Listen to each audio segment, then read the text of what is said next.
would love to learn a little bit more about, what you specifically look for in B2B marketplaces that you invest in. Yeah. So maybe just like to set the stage, I would say like at the highest level, obviously marketplaces by definition are sort of matching supply and demand. Everyone on here knows that.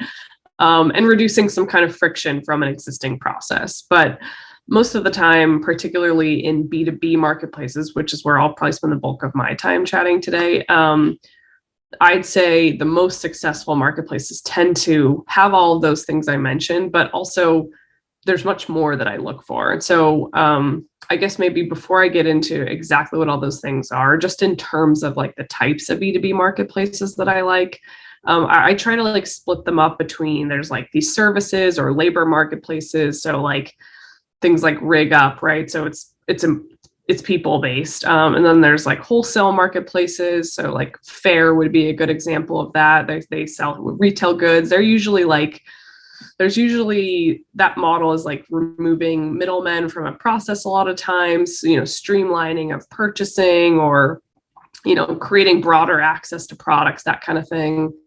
And then there's like more industry specific marketplaces, and you see a lot of these in the Bowery Capital portfolio. This would be something like you may be familiar with a recently gone public company called ACV Auctions. That's a marketplace for like car dealers to buy and sell used cars. We are invested in a marketplace called Reibus, which is a marketplace for buying and selling like industrial materials, like raw industrial goods like steel. And in these models, it's usually more about streamlining a traditionally offline process, usually consisting of brokers and or like some kind of RFP process to, facilitating transactions, bringing it online and reducing a lot of the friction in the process. So that's kind of how I think about it. It's kind of like the labor, the wholesale, and the industry specific marketplaces. Now, I guess like in terms of what I look for, your actual question, I will evaluate kind of all three of the types of marketplaces.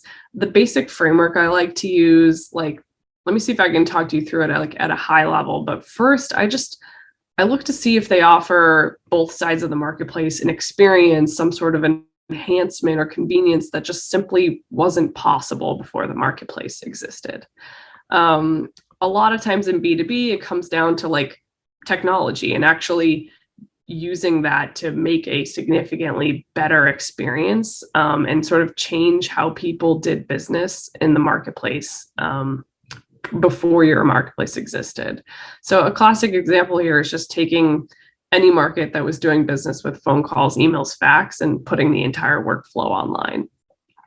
So I think that's important. Next, I usually like to see some kind of margin improvement or economic improvement. Like ideally, it's on both sides of the market.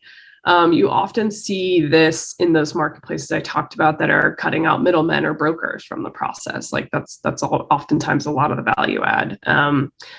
And then I also put a lot of value not just on like facilitating a connection between the buyer and the seller, but just some sort of additional value add that's driving both parties to use and prefer this marketplace over the alternatives. So it's totally different depending on the marketplace. I think a big one I've seen here a lot is building some kind of like trusted platform and brand. So with Reibus, the industrial materials marketplace we're invested in, the marketplace is anonymous, meaning buyers don't know who they're buying from, sellers don't know who they're selling to. Everyone essentially feels like they're doing business directly with Reibus. And so what Reibus has had to do is like they're kind of on the hook for the quality of the product that's going through their marketplace, but their stamp of approval has gained them so much trust and respect in the industry. And so like their kind of continued promise on quality and delivery has actually, ultimately made them almost like a more reliable partner to work with than transacting in like the old way. So that's another thing I like to see. I think another frequently seen kind of value add marketplace is anyone who's also handling like the fulfillment and delivery of goods. this is all going back to the theme of like somehow improving the overall experience, making it more enjoyable. A few other like common value adds we see in the B2B marketplace side. A lot of folks are building some element of like workflow software, like inventory management systems or productivity tools, which can help just streamline or simplify these like more complex transactions in some way. I'd say more recently, a thing that's been coming up a lot in our portfolio and outside of it is offering some kind of financing element. So a lot of, like allowing sellers to get paid sooner or buyers to borrow money to make purchases now or in the future.